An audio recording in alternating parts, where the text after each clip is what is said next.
Olá pessoal, tudo bem?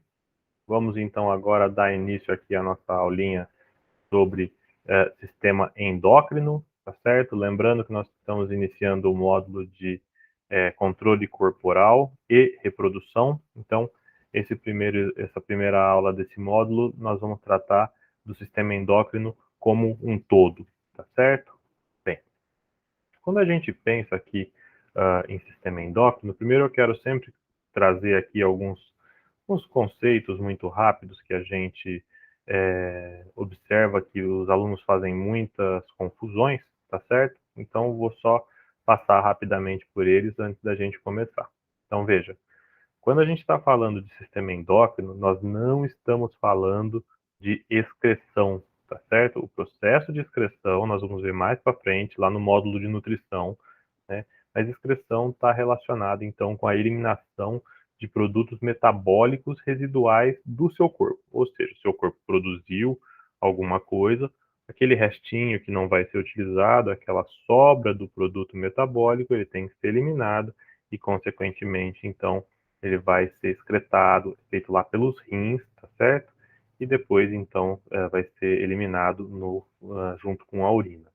Quando a gente está falando de sistema endócrino, nós estamos falando de secreção. E aí a secreção já é uma coisa diferente. Veja que a definição seria produção e liberação de uma substância que é fisiologicamente ativa, ou por uma célula ou por uma glândula, tá bem? Então aí, como por substância fisiologicamente ativa, a gente entende aí que ela tem ainda uma função a desempenhar, tá? A glândula, aí nós já vamos ter uma definição um pouquinho mais ampla, né? Podemos entender aí como glândula ou células, ou um grupamento de células, um tecido, ou mesmo um órgão que tem uma função, e essa função seria de elaborar essa substância que é fisiologicamente ativa, tá certo? E que vai ser usada em outras partes do organismo. Então, ou ela vai cair na corrente sanguínea e vai se espalhar e vai agir em outra parte, ou então ela vai ser eliminada aí para a parte externa do corpo e vai ser então utilizada em outro espaço, tá bem? As glândulas, elas podem ser divididas em dois grupos: glândulas exócrinas e glândulas endócrinas. Tá? Glândulas exócrinas, como o próprio nome diz, são aquelas que vão secretar essa substância fisiologicamente ativa para uma parte, seja em cavidades corporais, tá certo? Na luz de um órgão, ou seja, dentro daquele espaço formado dentro do órgão, ou mesmo na superfície externa do corpo. Tá? Então, nós temos aí as secreções digestivas, nós temos aí o próprio suor, tá certo? Então, isso aí são substâncias fisiologicamente ativas que são secretadas para a parte externa do corpo. E nós vamos ter também as glândulas endócrinas, que essas vão secretar, então, os hormônios, tá certo? Que as endócrinas vão secretar esses hormônios. E esses hormônios vão se difundir primeiro no líquido intersticial, tá? E dali eles vão se difundir pelos capilares, para a corrente sanguínea, e vão espalhar aí por todo o corpo, tá?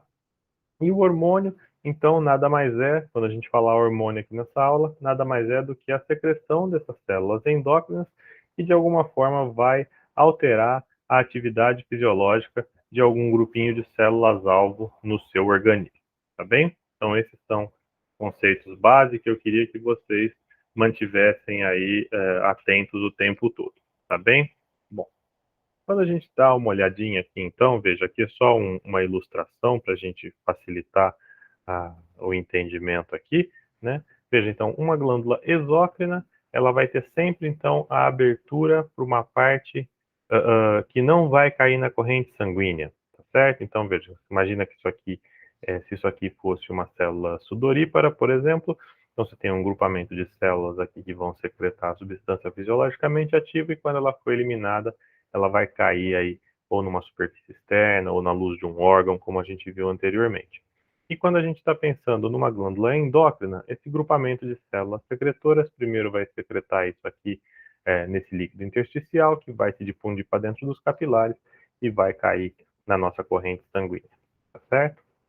Quando a gente olha o nosso grupamento de células, nós temos algumas que são muito facilmente identificadas, tá certo? Então, por exemplo, como glândulas exócrinas, a gente poderia citar glândulas sudoríparas, glândulas sebáceas, glândulas digestivas, glândulas salivares, tá certo? Também faz um pouco de parte do sistema digestório, né? Então, são mais simplesmente observadas porque elas vão cair aí ou na luz do nosso trato digestivo ou então na parte externa do nosso organismo, nesses exemplos que nós temos aqui. Com relação a glândulas endócrinas, né, que vão então secretar os hormônios que vão cair na nossa corrente sanguínea, a gente pode usar uma série delas, né? Então temos aí a hipófise, a tireoide, as paratireoides, as suprarrenais, a pineal, tá certo? Nós vamos falar de algumas delas na aula de hoje aqui, mas são células, são glândulas aí que servem para secretar esses hormônios. E nós vamos também ter aqui no nosso organismo órgãos que têm não só funções endócrinas, tá certo? Mas que têm outras funções, mas que também têm células, que essas células desempenham funções endócrinas, tá? Aí a gente tem, por exemplo, o hipotálamo, o timo, o pâncreas, os ovários, os testículos, os rins, estômago, fígado, né? Uma série de outros tecidos corporais ou mesmo órgãos corporais que têm mais de uma função, tá certo? Então eles não ficam aí só no seu papel endócrino. Bom, pessoal, se a gente for dar uma olhada então na distribuição desses hormônios ao longo do nosso corpo, a gente vai ver que eles estão dessas glândulas ou desses tecidos que secretam hormônios no nosso corpo, eles estão bastante espalhados, tá certo? Então a gente vai ter aqui na região cerebral, a gente vai ter na região torácica, a gente vai ter aqui na região das gônadas, né? Nos homens nos testículos, nas mulheres nos ovários. Então estão distribuídos aí numa série de lugares, então cada um aí com a sua função. Quando a gente pensa então nas funções dos hormônios, a gente tem que lembrar dessas 4 funçõezinhas aqui, ó. Primeiro, que os hormônios eles vão ajudar a gente a fazer a regulação de várias partes, de várias partes do nosso corpo, como por exemplo, eles vão ajudar a regular a composição química e o volume do ambiente interno, então o líquido intersticial, a quantidade de líquido que tem, por exemplo, na sua corrente sanguínea e tudo mais, né? Vão poder ajudar a regular o seu metabolismo, também ajudar o seu equilíbrio energético, vão ajudar nas contrações de fibras musculares, tanto de tecidos cardíacos quanto de tecidos musculares lisos, tá? Também vão regular as secreções glandulares e também vão fazer aí algum papel no sistema imunológico, que a gente vai ver mais para frente, tá bem? Além disso, esses hormônios vão controlar e regular o crescimento e o desenvolvimento do organismo, também vão regular o funcionamento dos sistemas genitais masculino e feminino, que a gente vai ver nas próximas 2 aulas, tá certo? E também vão aí ajudar a estabelecer ritmos circadianos através da produção de melatonina e tudo mais, tá? Então tenham isso aí em mente. E aqui só para vocês terem então uma distribuição geral da localização dessas glândulas ou dos tecidos que produzem também aí alguns hormônios. Bom, pessoal, quando a gente está pensando aqui nessa parte de controle corporal, a gente vai ter que ter em mente que são 2 os sistemas que participam dessa tarefa, tá bem? Então, a grande parte das coisas que a gente tem aqui é controlada do nosso organismo, é controlado pelo sistema nervoso, tá certo? E uma outra parte, ela é controlada pelo nosso sistema endócrino. Como parte do controle do sistema nervoso, nós temos aí algumas características que são muito marcantes, né? Então, por exemplo, o sistema nervoso, ele é marcado primeiro por uma ação muito rápida, né? Muito fugaz. Como é que acontece isso? Veja, por mais que muita coisa que a gente faça aqui seja inconsciente, a partir do momento que eu pedir para você, por exemplo, para você piscar o olho, você pisca ele imediatamente, tá certo? Então é uma coisa muito rápida e ela acontece a curtíssimo prazo. Então é assim, pisca agora, você pisca agora, né? Então, esse tipo de controle, principalmente com a parte de movimentos e tudo mais, ela é rápida, acontece em curto prazo e ela ainda tem um efeito muito localizado. Você consegue fazer esse controle muito fino de onde é que você vai fazer aquele controle do organismo. Em compensação, quando a gente está trabalhando com o sistema endócrino, a gente vai ter algumas características que são exatamente o oposto, né? Então, por exemplo, algumas ações do sistema endócrino, ou quase todas as ações do sistema endócrino, elas são ações lentas em comparação quando a gente pensa nas ações do sistema nervoso, né? Só que o que acontece é que elas são também um pouco mais duradouras. Pensa, por exemplo, quando a gente está quando uma criança entra na puberdade, tá certo? Então, aqueles hormônios a longo prazo começam a agir, começam a se espalhar pelo corpo todo daquela criança e aí ela começa a sofrer as modificações para a aquisição das características sexuais secundárias, tá certo? Então não é do dia para a noite que a criança que sai de criança e vira um adolescente ou com o corpo pronto para reprodução, tá certo? Então, o que acontece é que ela é uma ação lenta, só que ela é duradoura. Você não reverte esse tipo de ação, tá certo? E mesmo quando a gente está falando de outras coisas menos duradouras, ela é uma coisa que se passa num tempo maior, né? Então, pensa, quando você está com fome, que você vai e se alimenta, o que acontece? Por que você está com fome? Porque os níveis de glicose no seu sangue estão muito baixos, você não tem mais de onde repor, tá certo? Quando você come, essa glicose sobe, aumenta, você vai ter todo um controle dos níveis de glicose aí no seu organismo, tá certo? Mas essa sensação de saciedade ela vai demorar um tempo até você sentir fome de novo, tá bom? E, em geral também as ações do sistema endócrino, como elas em geral são feitas pelos hormônios que caem na corrente sanguínea e se espalham pelo corpo todo, elas têm aí um efeito amplo no seu organismo. Mas o mais interessante é que esses dois sistemas, eles vão de alguma forma agir de uma maneira integrada, tá bom? E isso, com essa integração, eles vão garantir a homeostase do organismo, né? Que vai, então, permitir aí com que ele consiga fazer um relacionamento bastante funcional com o ambiente, né? Quando a gente pensa em homeostasia, eu queria que vocês tivessem em mente essa definição aqui do Claude Bernard, que é o seguinte: é uma tendência permanente do organismo em manter a constância do meio interno, tá certo? É um estado de independência relativa do organismo em relação às oscilações do meio ambiente. Então, por exemplo, e aí a gente tem esse controle acontecendo em diversos pontos e de diversas maneiras, mantendo diversos ambientes diferentes, tá certo? Vamos pensar, por exemplo, no pH sanguíneo ou no pH do nosso suco digestivo do estômago, tá certo? São pHs diferentes e para isso eu preciso manter essas condições bastante definidas, porque evolutivamente o nosso corpo está adaptado a funcionar dessa forma, tá certo? E o que vai acontecer?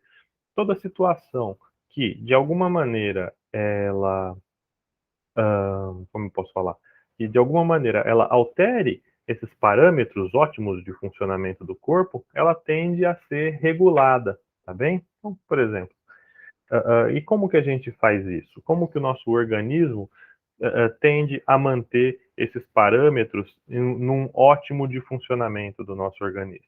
O nosso corpo como um todo, ele tem aí uma série de efetuadores, né? Então, que vão, sejam músculos ou sejam glândulas, que vão fazer esses ajustes, tá bem? Tem aí, então, todo um controle do sistema endócrino, todo um controle do sistema nervoso central e também do sistema imunológico, tá? Como é que isso vai funcionar, então? Vamos lá. Vamos pegar um exemplo dos mais simples, né? Temperatura corporal de um ser humano. Então, quando a gente vai pegar aqui, a gente vira aí em torno de 35,5, 37. Vamos trabalhar com 37 aqui, que é o exemplo que a gente está dando, tá certo? Se você vai para algum ambiente que está frio, e esse ambiente muito frio começa a roubar calor do seu organismo, a tendência é que a temperatura do seu corpo ela comece a baixar, tá certo? O que acontece? Quando ela começa a baixar, você começa a sentir frio. E qual que é uma reação involuntária do seu organismo? Você não tem controle sobre isso, tá certo? Qual que é a reação involuntária do seu organismo para tentar te aquecer? Você começa a tremer, tremer de frio, tá certo? Por quê? Ao tremer de frio, você tem aí toda uma movimentação da sua musculatura esquelética, a movimentação dessa musculatura esquelética vai queimar ATP, o ATP gera calor, e isso tende a fazer com que a sua temperatura suba novamente. Agora, se você tiver, então, passar desse ambiente frio para um ambiente de calor, qual que é a próxima tendência do seu organismo? Quando a temperatura começa a subir muito, você começa a suar. Então, o mecanismo de sudorese ele começa a funcionar. Por quê? Porque você vai espalhar, então, um líquido, que é basicamente água com sais minerais, tá certo? Pela sua pele. E qual é a função fisiológica desse suor? É justamente roubar o calor da pele, evaporar e, com isso, tentar reestabelecer a sua temperatura ali perto dos 37 graus, né? Então, o que a gente vai encontrar aqui é o seguinte: a gente tem sempre aí uma variação normal, né? Então, por exemplo, entre 36,5, 36 e um pouquinho para baixo, até 37,5, a gente tem uma variação que a gente não está nem suando, nem tremendo. Esses aí são os pontos, essa variação, são o que a gente chama aí de pontos, dentro da variação, tem os limites, e esses limites vão ser os pontos de ajuste, ou seja, se a temperatura subiu muito, eu preciso fazer alguma resposta corporal que vai fazer com que essa temperatura baixe. E se a temperatura baixou muito, eu preciso de alguma resposta corporal que vai fazer com que essa temperatura suba, certo? E assim a gente vai, isso vai acontecendo para o nosso organismo como um todo, para todos os parâmetros aí que a gente tem de funcionamento e que precisam se manter dentro desse ótimo para o funcionamento, tá certo? Bom, em geral, a gente tem mecanismos distintos que vão funcionar ao longo do tempo.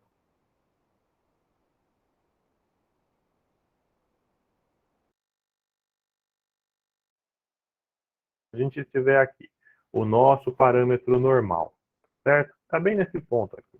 Então, se eventualmente eu tiver um aumento nesse parâmetro, e vamos continuar aqui com a temperatura corporal, que é um bom exemplo, certo? Então, este aumento da nossa temperatura corporal, ao passar daquela variação normal que nós temos, então veja, subiu aqui a nossa temperatura corporal.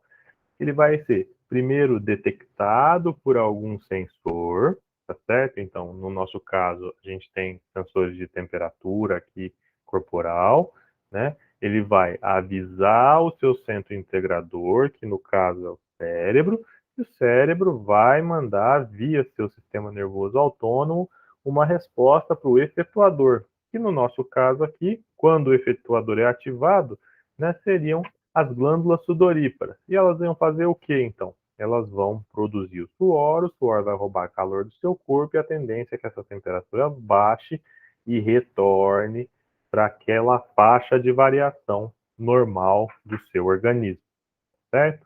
Do mesmo jeito, a gente vai ter outros tipos de um outro tipo de mecanismo que vai atuar aí dentro contra eventuais reduções indesejáveis. Então vamos lá, estamos aqui na faixa normal de variação da temperatura. Se eventualmente ela tiver uma queda, tá certo? Porque nós estamos num ambiente muito frio, você tem de novo os sensores que vão perceber essa queda da temperatura do seu corpo abaixo da variação normal, abaixo do aceitável. Isso vai avisar o seu centro integrador, que também, no caso aqui, está no cérebro, e ele vai ativar, então, a sua musculatura esquelética e você vai tremer, tá certo? O tremor libera queima ATP, a queima do ATP libera calor, e isso tende a aumentar a sua temperatura novamente, de modo em que ela retorne aí para a sua faixa de variação dentro do normal, tá certo? Então, você tem aqui ao longo do tempo isso acontecendo, tá bem? Então, esses são os mecanismos. E agora, antes da gente entrar efetivamente nos hormônios, aqui eu queria falar com vocês sobre dois mecanismos que nós vamos ter aí de controle e regulação dessas respostas, tá certo? Porque você tem que, o nosso organismo, quando você desencadeia uma resposta, você precisa necessariamente ter um mecanismo que vai ou fazer com que essa resposta seja diminuída ou aumentada de acordo com a situação que nós estivermos, certo? E aí nós vamos trabalhar com os mecanismos de retroalimentação. Nós temos dois mecanismos de retroalimentação, a retroalimentação negativa e a retroalimentação positiva, tá bem? Então vamos lá. Como é que vai funcionar aqui? Vamos manter aqui na temperatura para facilitar o nosso entendimento, né? Veja, então nós temos aqui um estímulo. E o nosso estímulo, nesse caso, é a queda da temperatura corporal, tá certo? Vamos trabalhar aqui com a queda da temperatura corporal. Nós temos uma série de órgãos sensoriais, tá certo? Eles vão perceber essa queda. Ao perceber essa queda, eles vão avisar o nosso sistema nervoso, no caso aqui, né, da temperatura vai ser o sistema nervoso. O nosso sistema nervoso central vai avisar a musculatura esquelética aqui que precisa fazer alguma coisa e isso vai desencadear uma resposta fisiológica. Qual que é a resposta fisiológica que isso aqui vai desencadear? A tremedeira, a quebra do ATP e a liberação de calor, certo? O que, que vai acontecer? Em resposta a esse comportamento aqui, ou a essa resposta fisiológica, o que, que vai acontecer? Isso vai atuar diretamente lá sobre os nossos órgãos sensoriais, tá certo? Porque a temperatura corporal começou a subir novamente. E, então, essa resposta vai diminuir o que o órgão está sentindo, a tendência é que, então, esta alça, que este ciclo diminua e pare, tá certo? Então, quando a temperatura chegou numa temperatura aceitável, você não precisa mais ficar tremendo. Então, o órgão sensorial vai avisar o sistema nervoso que já está tudo ok, ele cessa o estímulo no músculo, o comportamento para, e este mecanismo aqui, ele se regula e para de agir, tá certo? Então, esse tipo, quando a resposta aqui atua de modo a diminuir o estímulo, nós chamamos isso de alça de retroalimentação negativa, tá certo? Porque o efeito dela vai cessar o ciclo como um todo. Esse tipo de mecanismo, ele serve tanto para controlar ou para regular quantidades num determinado nível e aí vai ficar estável ao longo do tempo, tá certo? Então a temperatura vai ficar ali, baixou de novo, ele liga o mecanismo de novo, esquentou de novo, ele para, mantendo a constância do parâmetro que nós estamos avaliando, tá certo?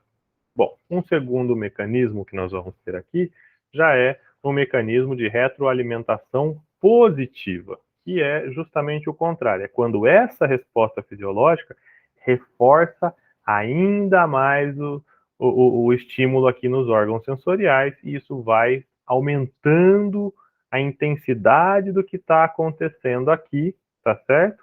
Até o momento em que você vai chegar num limite e a resposta que você está esperando vai acontecer, tá bem? Como exemplo, na alça de retroalimentação positiva, a gente pode sempre pensar aqui, por exemplo, na excitação sexual, tá certo? Como é que vai funcionar isso aqui?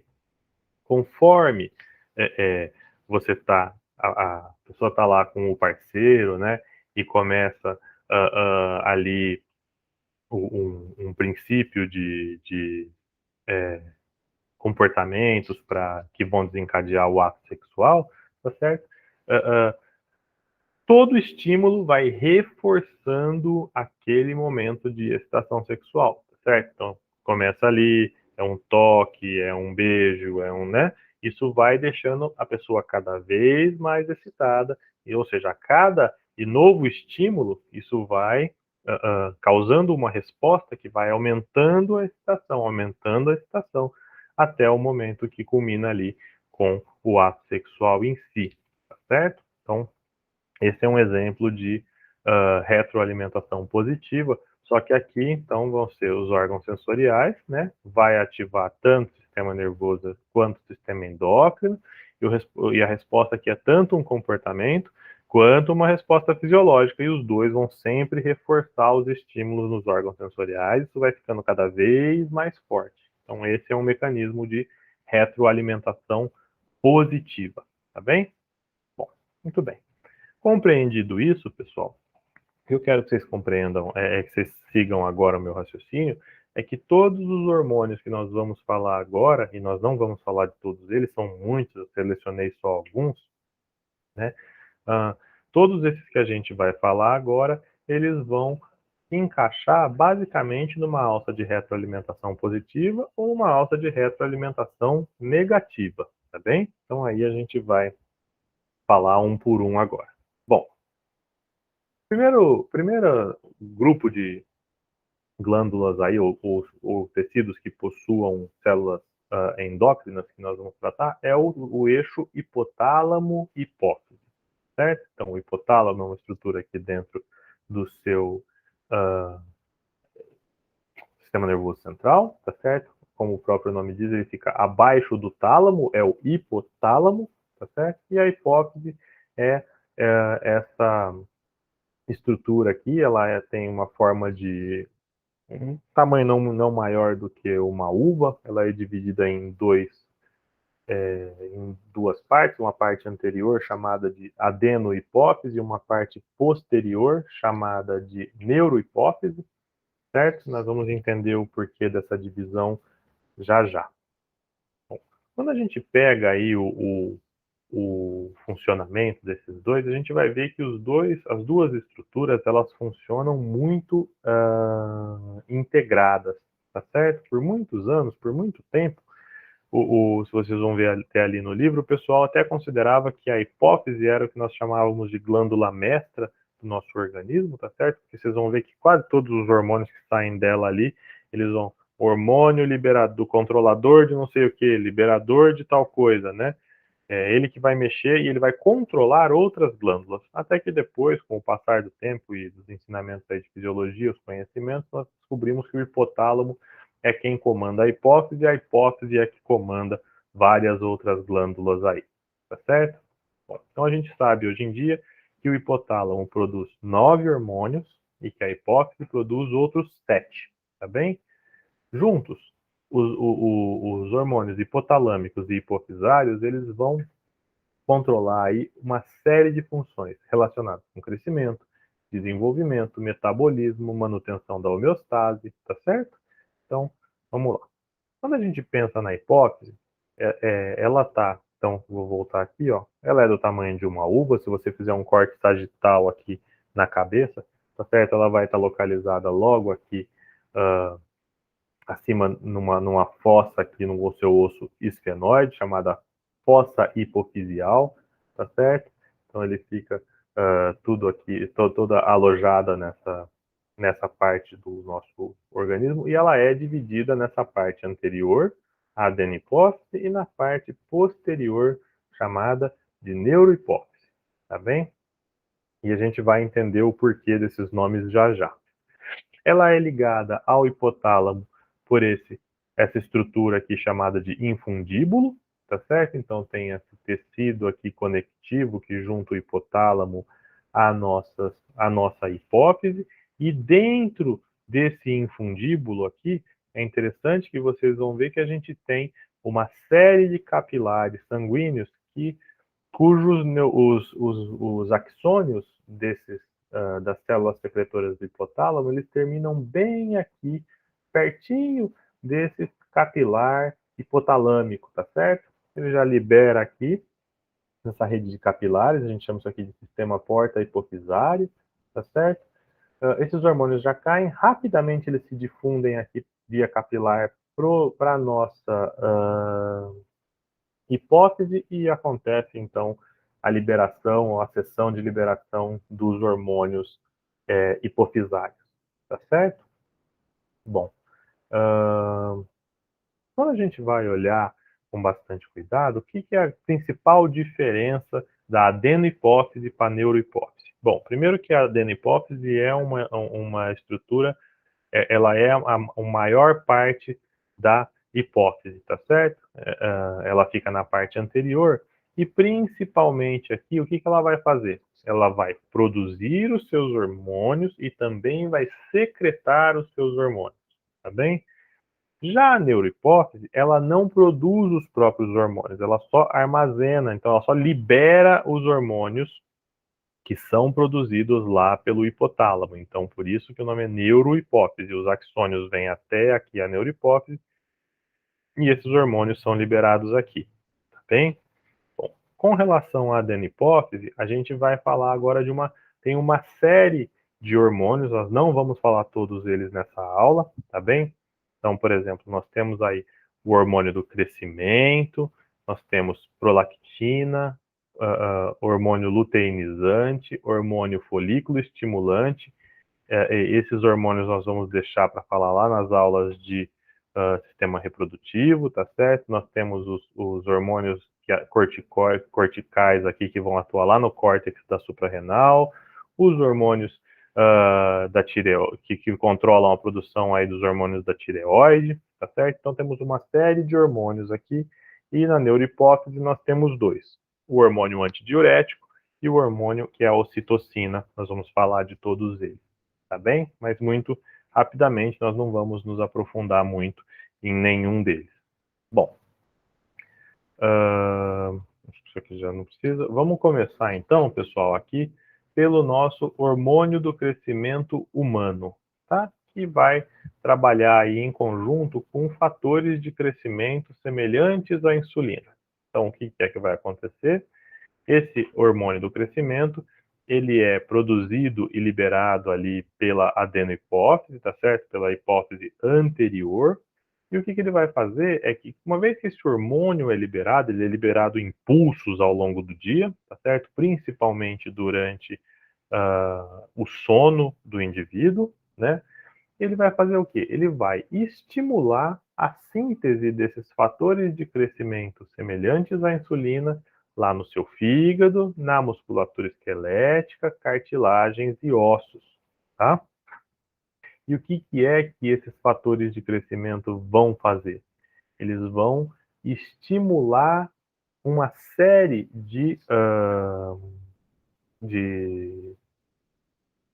funções do seu organismo que vão estar relacionadas aí com o seu metabolismo e principalmente com cicatrização e crescimento, tá bem? Então veja, quando esses IGFs estão sendo liberados, e eles atuam aí em quase todas as partes do seu organismo, eles vão estimular uma série de funções celulares. Então, por exemplo, eles vão estimular a síntese proteica. Lembrem-se que, por exemplo, massa muscular você ganha a partir de o inchaço do tamanho das células musculares, ou seja, maior produção de actina e miosina, né? Eles vão ajudar na manutenção da massa óssea, eles vão ajudar no crescimento do tamanho do osso. Lembra que quando a gente falou na aula passada sobre crescimento endocondral aqui dos nossos ossos, né? Então eles vão atuar no crescimento do osso, na manutenção da massa óssea, na manutenção da musculatura. Eles também vão estimular aí, por conta do aumento da síntese proteica da divisão, eles vão estimular a divisão celular também, então eles vão estimular cicatrização de machucados, reparo de tecidos, né? E ainda vão fazer com que o seu corpo disponibilize uma série de fontes energéticas para serem trabalhadas aí do seu ATP, para quebra do ATP, tá certo? Então eles vão acelerar a degradação de gordura, de glicogênio no fígado, né? Vai liberar então tanto ácidos graxos quanto glicose no fígado, no sangue, e isso vai obviamente entrar lá no ciclo de Krebs para a produção de energia pela respiração celular das mitocôndrias, tá bem? Normalmente a gente mesmo que clandestinamente, por ser proibido em situações assim, mas a gente vê muito pessoal de academia, né, vira e mexe, falando sobre o hormônio do crescimento, mas é justamente porque ele vai desencadear todas esses efeitos aqui, tá certo? Bom, como que é controlado o hormônio do crescimento? O hormônio do crescimento ele é controlado por dois hormônios. Os dois hormônios são produzidos pelo hipotálamo, tá certo? Então você vai ter o hormônio liberador de hormônio de crescimento, ou seja, ele estimula a secreção, e você vai ter o hormônio inibidor do hormônio do crescimento, e vai, então, inibir a liberação desse hormônio. Como que vai acontecer esse tipo de regulação? Ele está diretamente relacionado com os níveis de glicose no sangue, tá certo? Bom, então vamos lá. Como é que vai funcionar isso aqui? Quando os níveis de glicose no sangue estão baixos, ou seja, você está em uma situação hipoglicêmica, você tem receptores no hipotálamo, tá certo? Eles vão perceber que está tendo pouca glicose no sangue e isso vai estimular a secreção do hormônio liberador de hormônio de crescimento e vai inibir o hormônio inibidor de hormônio de crescimento, tá certo? Quando você tem muita glicose no sangue, inverte. Você inibe a liberação do hormônio liberador e estimula a secreção do hormônio inibidor, tá certo? Porque isso, os níveis de glicose no sangue aqui também, a gente vai ver já já, mas eles também estão relacionados com a liberação de insulina no corpo, tá certo? Os fatores de crescimento semelhantes à insulina, eles têm uma função muito semelhante aí, desencadeia respostas semelhantes à insulina e também usa receptores muito próximos. Então, o que acontece é que o seu corpo otimiza. Então, se tem muita glicose no sangue, você também vai ter altos níveis de insulina. Então, você não libera o hormônio do crescimento, porque o hormônio do crescimento libera os fatores de crescimento semelhantes à insulina, e aí os dois competiriam, tá certo? Então, baixou a glicose, baixou a insulina. Logo, o que você faz? Libera o hormônio do crescimento.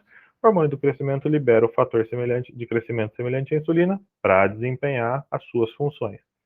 Aumentou a glicemia, aumentou a glicose, aumentou a insulina, você tem que diminuir esses IGFs aqui, então logo você para de secretar o hormônio do crescimento. Como?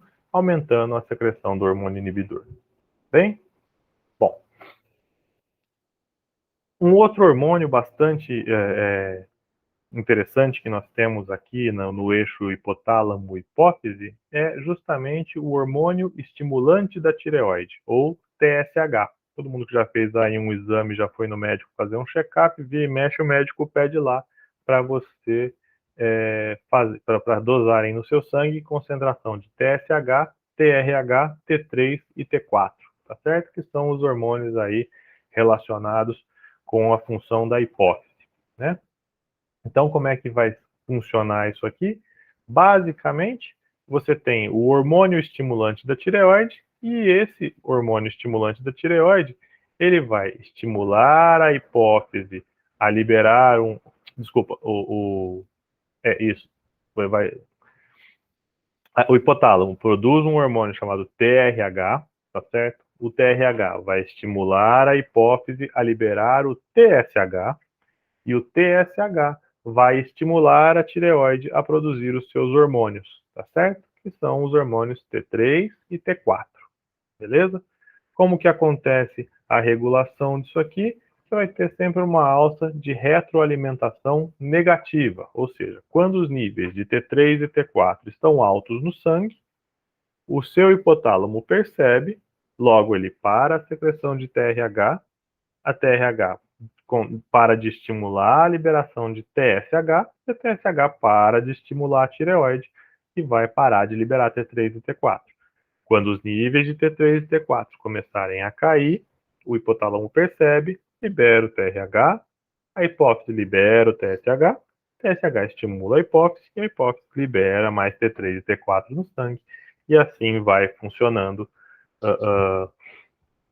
vai fazendo todo o funcionamento e a regulação da quantidade desse hormônio no seu organismo. Tá bem? A gente já vai ver o que o T3 e o T4 fazem quando a gente chegar aqui nos hormônios tireoides. Bom, tem outros hormônios aqui da adenohipófise, alguns a gente vai tratar na aula de sistema reprodutor, tá certo? E outros a gente vai deixar porque são muitas coisas, mas vamos passar então para a neurohipófise aqui. Bom, quando a gente está falando da neurohipófise, então eu estou falando da parte posterior aqui do nosso da nossa hipófise, tá certo? Lembre-se então que os neurônios produtores estão no hipotálamo e eles liberam aqui esses hormônios, então a neurohipófise só libera esses hormônios, tá certo? E aí nós vamos falar de dois hormônios principais que ela produz aí, a ocitocina e o hormônio antidiurético, tá bem? Bom, como é que vai funcionar aqui? Então, os corpos produtores, os corpos celulares estão no hipotálamo, os axônios vêm até aqui, onde eles são armazenados, e quando tem aí o estímulo para liberação, eles liberam nos capilares que caem na corrente sanguínea e vão aí funcionar no resto do corpo, tá? Bom, vamos começar aqui pela ocitocina. A função mais conhecida da ocitocina, então, ela é a de atuar diretamente no estímulo da contração da musculatura lisa do útero, tá certo? Então, como que vai funcionar? Essa daqui é mais um dos exemplos que nós temos de uma alça de retroalimentação positiva, tá certo? Então, como que vai funcionar? Quando a gente está trabalhando com a mulher entra no momento do parto, o bebê então se encaixa, né? A mulher sofre todas as alterações fisiológicas, como dilatação e tudo mais, para começar, para dar início ao trabalho de parto. E o que vai acontecer?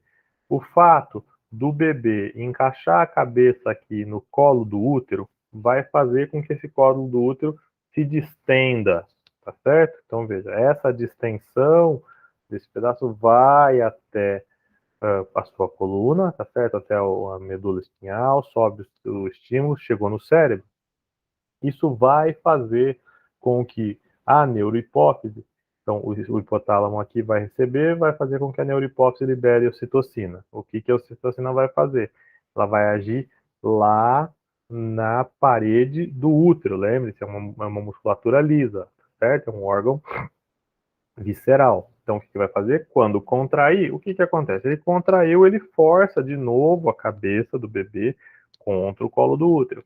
Isso vai de novo lá em cima. Reforça, libera mais ocitocina, contrai cada vez mais forte. E é isso que vai dando o ritmo cada vez maior de contrações e a intensidade dessas contrações também, porque você vai tendo cada vez mais ocitocina liberada no sangue, até que vai chegar em um momento em que você vai ter o efeito propriamente dito que você esperava ali, que no caso nosso aqui é o nascimento da criança em si, tá certo? Uma segunda ação que vai ajudar aqui, e aí é da ocitocina em relação também junto aqui com a prolactina, né? Mas que é o fato do bebê, quando ele começa a mamar, ele também tem, logo depois do parto, né? Ele também tem aí uma alça de alimentação lá na ocitocina, porque o que vai acontecer é que quando o bebê nasce, a mulher ainda precisa expulsar a placenta, tá certo? Do corpo. Então, o fato do bebê mamar aqui vai reforçar as contrações para que a placenta seja também eliminada, tá bom? Então, a ocitocina é uma que durante o parto funciona com uma alça de retroalimentação positiva, tá bem? Em mulheres não grávidas e em homens não se sabe muito bem ainda o papel da ocitocina. Tem alguns experimentos em animais que dizem aí que ele vai estimular cuidados parentais e também vai ser responsável pelo prazer sexual durante e após o ato, mas isso ainda está em estudo, a gente não sabe muito bem como é que funciona, tá bom?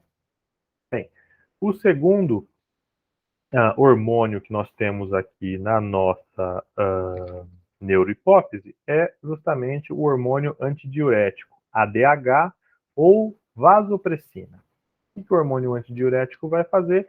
Ele vai regular a quantidade de água que tem dentro do seu sangue, tá certo? Ou seja, ele vai regular a pressão osmótica do seu sangue para ver se você pode ou não perder mais água, tá? Então, o que é que quando o hormônio diurético está sendo produzido, o que é que ele vai fazer? Primeiro, ele vai estimular os rins a reterem mais água, ou seja, durante a filtração sanguínea ali, ele vai reabsorver mais água, ele vai diminuir a quantidade de suor que você libera e também vai causar a constrição de arteríolas que levam o sangue periférico, gerando aí uma maior pressão sanguínea, tá certo? Bom, então, como é que isso vai funcionar? Você tem aqui no seu hipotálamo receptores que vão perceber a concentração de solutos no seu sangue, tá certo? Se tem muita água ou pouca água, se o sangue está pouco ou muito concentrado. Então, imagine aí que o seu sangue ele está com uma alta pressão sanguínea osmótica, ou seja, ele está muito concentrado, tem pouca água no seu sangue, menos do que deveria ter, tá certo? Esses receptores de pressão osmótica no seu hipotálamo vão perceber e eles vão fazer o quê? Nesse momento, eles vão estimular a liberação do hormônio antidiurético. E o que esse hormônio antidiurético vai fazer? Primeira coisa, ele vai fazer de tudo para reter água no seu organismo, né? É o próprio nome diz antidiurético, tá certo? Então o que ele vai fazer? Os rins vão filtrar e vão reter mais água, ou seja, você vai fazer menos xixi, tá certo? Você vai suar menos, que aí você perde menos água por sudorese, tá certo? E ainda você vai deixar o sangue concentrado nas partes mais centrais do seu organismo, porque você vai tentar aí fazer um aumento na pressão sanguínea, tá bem? Agora, imagina que e tudo isso deu certo, você estava lá, sei lá, disputando uma partida de futebol, quando você chegou da partida de futebol, você saiu ali, ó, tomou 2, 3 garrafinhas de água. Isso tende, então, a aumentar a quantidade de água na sua corrente sanguínea, você vai diminuir a pressão osmótica, tá certo?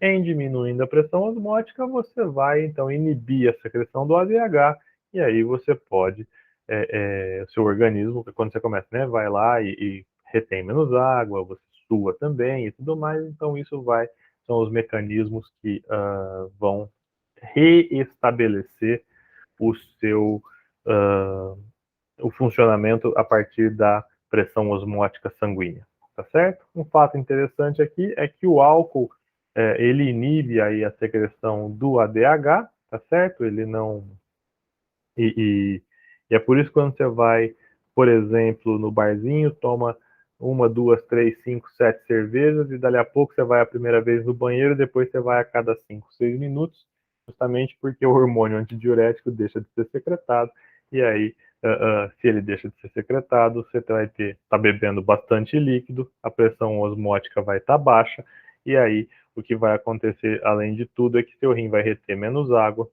e você vai fazer mais xixi, tá certo? Então temos aí todo um ciclo desenhado.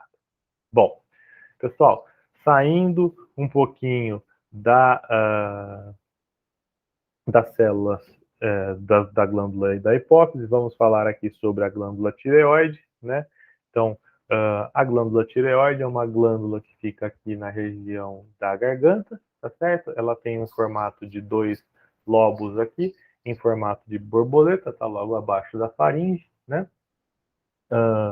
E esses folículos, esses folículos tireoides aí, eles formam dentro deles esses sacos, tá certo? Que nós chamamos de aqui de folículos, e o que vai acontecer é que eles vão produzir, eles vão armazenar os hormônios tireoidianos, né?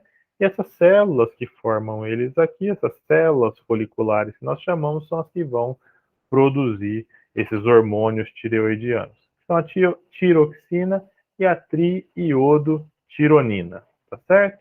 Bom, então depois a gente volta na calcitonina aqui, mas vamos nos focar aqui na tiroxina e na triiodotironina. Na verdade, T3 e T4 nada mais é porque esse tem 3 íons de iodo, esse tem 4 íons de iodo, tá certo? É o T3 mais um iodo. Bom, o que é que o T3 e o T4 vão fazer? Uma vez liberados, eles vão aumentar a taxa metabólica basal do seu organismo, né? Ou seja, eles vão aumentar o consumo de oxigênio, vão aumentar o gasto de ATP, e com isso eles vão, obviamente, elevar a temperatura do seu corpo, vão, né? Junto com isso, eles vão fazer estimulação de síntese proteica, de consumo de glicose, ácidos graxos, de triglicerídeos, e junto com os IGFs lá do hormônio de crescimento também vão atuar aí no crescimento corporal, tá certo?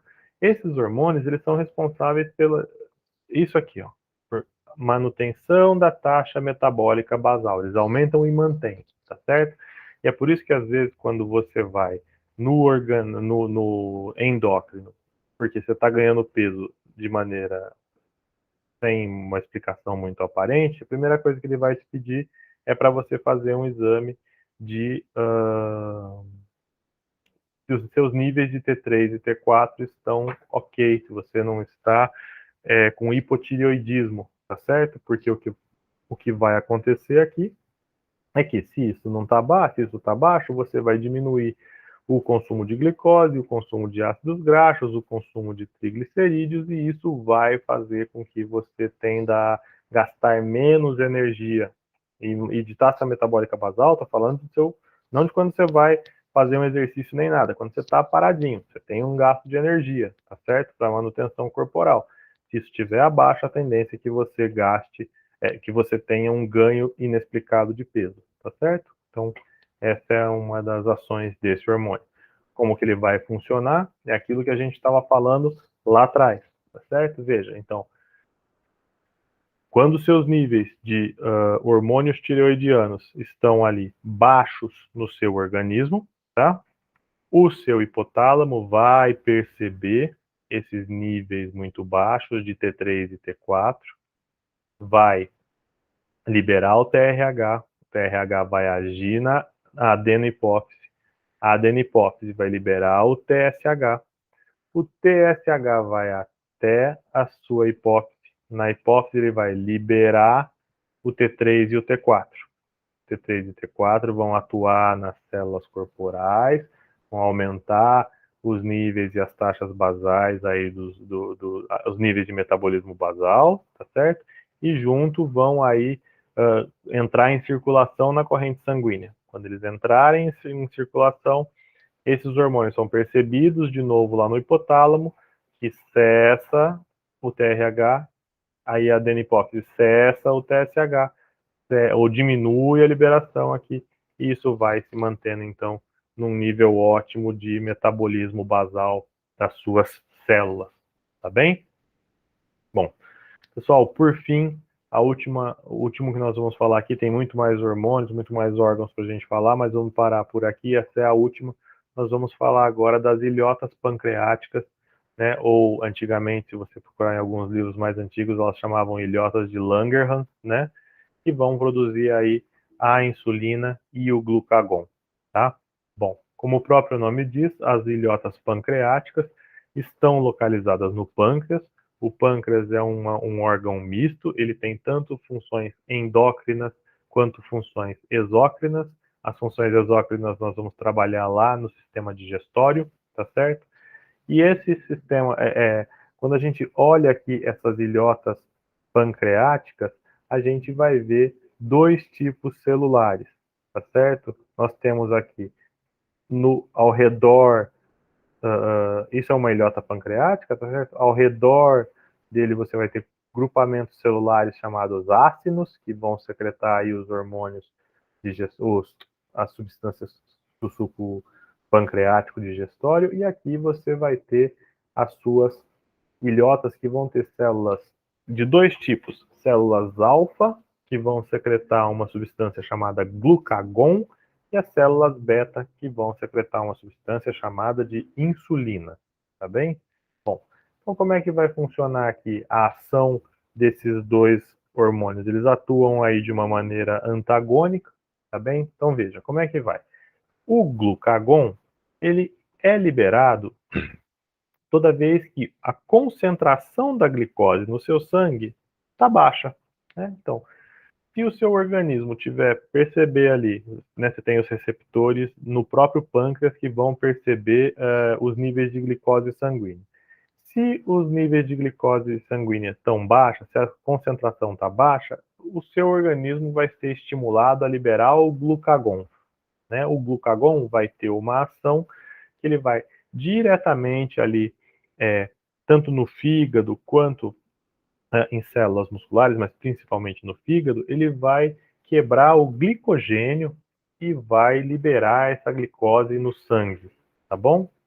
Agora, quando os níveis de glicose estão altos no sangue, o seu pâncreas cessa a produção de glucagon e começa a liberação de insulina, porque essa insulina vai fazer, o papel dela é estimular com que essa glicose seja absorvida para dentro das células, reduzindo os níveis de glicose no sangue, tá bem?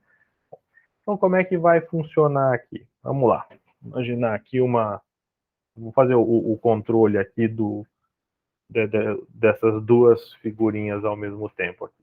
Então, você foi num aniversário, tá certo? Então lá, roubou uns brigadeirinhos, comeu um monte de bolo e tudo mais. E aí, o que vai acontecer? Quando você come esses brigadeiros, você vai ter a digestão desses alimentos e esses níveis essa glicose vai ser rapidamente absorvida ali e vai passar para a sua corrente sanguínea. Os níveis de glicose no sangue vão subir, e vão subir bastante, tá certo? Então, qual que é o próximo passo do seu organismo? Essa alta concentração de glicose, ela é percebida no pâncreas, e o pâncreas vai liberar, vai estimular as células beta das suas ilhotas pancreáticas a secretarem insulina. Essa insulina vai facilitar a movimentação dessa glicose para dentro das células corporais, tá certo? E aí essa glicose, ela vai, uma parte dela vai ser utilizada no metabolismo das células, lá no fígado, nas células musculares, ela também vai ser aí armazenada no formato de glicogênio. Lembra, glicogênio é um monte de glicosezinha, uma ligada na outra, é uma molécula muito grande de açúcares, todos ligadinhos, né? Também, dependendo aí nas células, elas podem entrar no metabolismo de aminoácidos, tá certo? Bom, mas então essa glicose vai entrar no metabolismo celular e isso vai fazer com que os níveis de glicose caiam no sangue, tá certo? Bom, em algum momento você vai parar de comer os docinhos, essa glicose vai toda entrar vai ser armazenada ou vai entrar as células, de modo que os níveis de glicose do seu sangue, a concentração abaixa, e aí ela vai começar a baixar para abaixo daquele nível, daquela variação normal, tá certo? Essa baixa concentração de glicose vai ser percebida de novo pelas células ali no seu pâncreas, esses receptores que estão no pâncreas, só que agora, como é baixa, eles vão estimular então que as suas células alfa produzam o glucagon. Quando esse glucagon cair na corrente sanguínea, onde ele vai principalmente? Inicialmente, vai atuar lá nas suas células do fígado, lá nas suas células hepáticas, e vai pegar aquelas longas moléculas de glicogênio e vai quebrar elas em moléculas de glicose, que vão ser liberadas novamente no sangue, tá certo? E isso vai fazer com que esses níveis de glicose sanguíneos aumentem novamente dentro daquela faixa. Então, você vai ficar sempre neste controle, muito ou pouco, de acordo com os níveis de glicose. Muita glicose libera insulina, baixa glicose para a insulina, libera o glucagon. E assim nós vamos controlando uma e outra. Tá bem? Bom, pessoal, por hoje era isso. A gente tem ainda muito mais hormônios que a gente precisaria tratar para a gente poder fazer um papel bastante completo, mas acho que dá para vocês entenderem, né? dentro daquele mecanismo das alças de retroalimentação, positivo e negativo, a gente consegue, no fim das contas, fazer todo o entendimento. Só vai mudar o hormônio, quem produz, onde ele age e o que ele faz, tá certo? E aí a gente encaixa tudo. Então, nos vemos na próxima aula. Até mais.